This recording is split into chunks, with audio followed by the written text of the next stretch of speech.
1000 টাকা 10% জটিল সুদের হারে 1.5 বছরে কত সুদ হবে? সুদের হার ষান্মাসিক বা হাফ ইয়ারলি।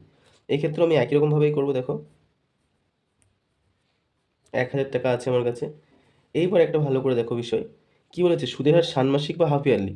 তাহলে এখানে যে 10% জটিল সুদের হার আছে, এই যে 10%, আমাকে যে 10% দিয়ে দিয়েছে, এই 10% কি পার ইয়ার, বছরের জন্য। ষান্মাসিক বা হাফ ইয়ারলি যখন করব, আমাকে ব্যাংক বলে দিয়েছে 1 বছরে 10% দেবে। কিন্তু যদি আমি ষান্মাসিক হিসেবে সুদ নিই বা হাফ ইয়ারলি সুদ নিই, তখন যখন আমি হিসাব 6 মাস অন্তর করব, তখন ব্যাংকও কিন্তু, যেহেতু বছরটাকে অর্ধেক করে দিলাম, ব্যাংক সুদটাকেও অর্ধেক করে দেবে। কত দেবে? 5%। এবার মোট কত সময় আছে? 1.5 বছর।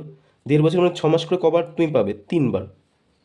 তাহলে এখানে আগের মতোই 105/100, 105/100, 3বার গুণ হবে। বোঝা গেল আমি কি বললাম? সুদের হার, সুদের হার যেটা দেওয়া আছে সেটা কিন্তু সবসময় বছরেই দেওয়া থাকে, অর্থাৎ 10% পার ইয়ার। যদি আমাকে বলে যে হাফ ইয়ারলি, হাফ ইয়ারলি মানে বছরকে যত ভাগ করবো আমি, বছরকে দুভাগ করা হলো, ঠিক একই রকমভাবে সুদের হারকেও দুভাগ করবো। কারণ ব্যাংকে যদি আমি 6 মাস হিসাবে সুদ নিই, ব্যাংক কিন্তু আমার সুদের হারও সেই অর্ধেক হিসাবেই দেবে। এটা মাথায় রাখতে হবে। তোমার অনেকগুলো ভেঙে ভেঙে সূত্র মুখস্থ করার দরকার নেই।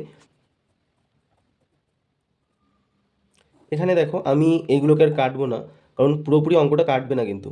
যখনই দেখবো পুরোপুরি কাটবে না, নিচে শূন্য থাকবে, আমি চেষ্টা করব শূন্যগুলোকে রেখে দেওয়ার, কারণ দশমকে আমার কনভার্ট করতে সুবিধা হবে। এবার এটাকে গুণ করে নিই।